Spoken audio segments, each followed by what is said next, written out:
Okay, this is the final section for Intellectuals in Society by Sowell. Page 200, actually, I've written, this is the conclusion section. I've written here, the below point, Sowell gets the machine gun out. So he has some really good stuff here. The rest of the stuff's been good too, but this is a really finely tuned and articulated points. So page 227 of the Revised Edition. Quote, like slavery, imperialism encompassed every branch of the human race, both as conquerors and conquered. It was an evil that was never localized in fact, however much some conquered peoples have been portrayed as noble victims by intellectuals. So his first point is that imperialism encompassed every branch of the human race. Every single race of people, every single culture of people on this country have engaged in warfare. Whether it's the North American Indians, whether it's the African nations, Europe was a mess of war. You could consider Germany's duchy states. But that China wars, it's everywhere. Ubiquitous. War, imperialism, people taking over other people's stuff. It is ubiquitous. It is not localized, as he says, in any culture, any race of people. That is a human, unfortunately, a primitive human pursuit.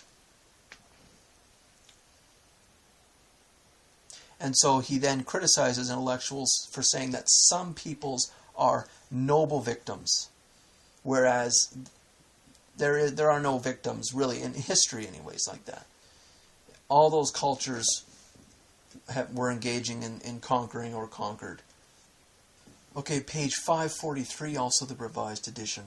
Quote, whether discussing races, classes, nations, or other segments of the human species, many among the intelligentsia have often depicted the more fortunate groups as the cause of others being less fortunate. Again, this is quite ubiquitous in intellectual circles. Those who are doing well are made to be the cause of those that are not doing well. And this is a faulty assertion to say that the successful and the productive are merely so off the backs of those who are not. Consider poverty, consider the evil business people and those in poverty, that they are impoverished because of the evil business people, or even more generally that poverty is caused by capitalism, which is ridiculous. Poverty is a relative concept. You should be careful when you see poverty quotes used in the West, used in the United States or Canada or Europe. You have to look into what the definition of poverty is used. Some measures say that unless you have a car, you're impoverished, which is insane. And then they have quotes taken from the Middle East or African countries, and of course then nearly everyone is impoverished, but they have a different definition than of poverty for Africans. Maybe as long as there's clean running water within a mile, then you're not in poverty. But you see how the definitions are different, and thus the measures of poverty are taken way out of context. You've got to be very careful when you see statistics like that. From the same page, quote, in the schools and colleges, the intelligentsia have changed the role of education from equipping students with the knowledge and intellectual skills to weigh issues and make up their own minds, into a process of indoctrination with the conclusions already reached by the anointed. The intelligentsia have treated the conclusions of their vision as axioms to be promoted, rather than hypotheses to be tested. Absolutely. If you're in university, you probably already know that. Unless you agree with them, and then you won't see it. You won't know. Quote, same page, some among the intelligentsia have treated reality itself as subjective or illusory, thereby putting current intellectual fashions and fads on the same plane as verified knowledge. Yes, absolutely. So the point is that the reason for the questioning of objective truth is to then allow for these other fads and fashions, as he says. Postmodernism, one example. Same page, quote, intellectuals have romanticized cultures that have left people mired in poverty, ignorance, violence, disease, and chaos, while trashing cultures that have led the world in prosperity, education, medical advances, law, and order. So this is a defense of the West, essentially. Romanticizing tribes and all that kind of stuff that had terrible infant mortality. Oh, but we can't judge, right? That's okay. Terrible life expectancy. Oh, but that's okay to live to 30 or 35. That's a way of life, right? There's no problem with that. That's just ridiculous. Page 544, Revised Edition. Quote, intellectuals give people who have the handicap of poverty the further handicap of a sense of victimhood. I thought that was very controversial to hear. So his point is that not only do some intellectuals, say to a person that you're impoverished. We've constructed a definition of poverty, which is you don't have a car. And so we're going to label you as impoverished, and then we're going to say that you're impoverished because of, and then you're going to add some agenda, because of capitalism, because of evil rich people, right? So he considers the double handicap on those people.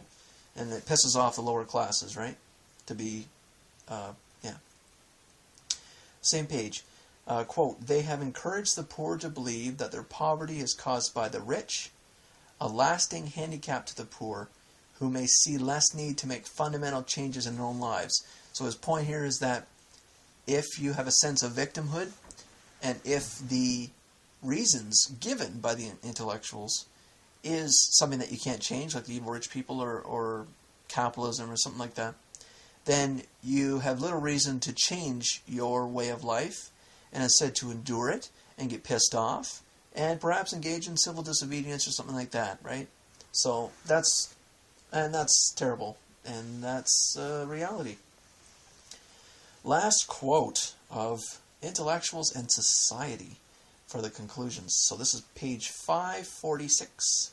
Quote, despite formidable weapons wielded by the intelligentsia in their crusades for cultural, moral, and ideological hegemony, so notice he's kind of turning it around on them, they are not always able to neutralize the countervailing forces of facts, experience, and common sense. So he says that, unfortunately, there is a world out there.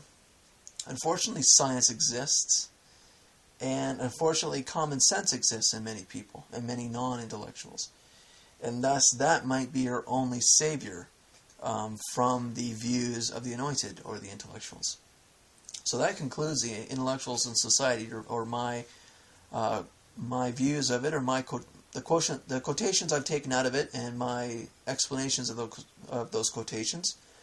I have not read the other books yet. So there is Paul Johnson's Intellectuals, The Vision of the Anointed by Sowell, which is probably going to be very similar to what I've already talked about, but it'll at least be a specialized view of what that is. And then I've got Public Intellectuals by Parson, and Ideology and Ideologists by Fuhrer. I also just wanted to mention I picked up one more book for the Intellectuals series that eventually I'll get to, but I thought I saw it when I was looking up the author, and I thought, well, I could add that, and maybe I'll get to it. This one's called Saints and Scamps, Ethics in Academia. This is a revised edition, 1994. So this will be another one that I may get to on the pile. So, yeah. I'm going to wait a little while. I'm kind of a little busy right now finishing up the term, and then I've got a few publications I want to get out for the summer. So please leave your comments, and especially if you're interested in this topic and want to know more, if you want to have more sources on who intellectuals are, if you're becoming intellectual, if you're going through university and you're enduring these kinds of things, and you're finding that you are in a strange political climate that's not supposed to be political, let me know. And also, criticisms are always warranted, and I can improve upon my explanations or my videos and all that kind of stuff. So there certainly will be time from now until the next video on the topic of intellectuals. So, yeah.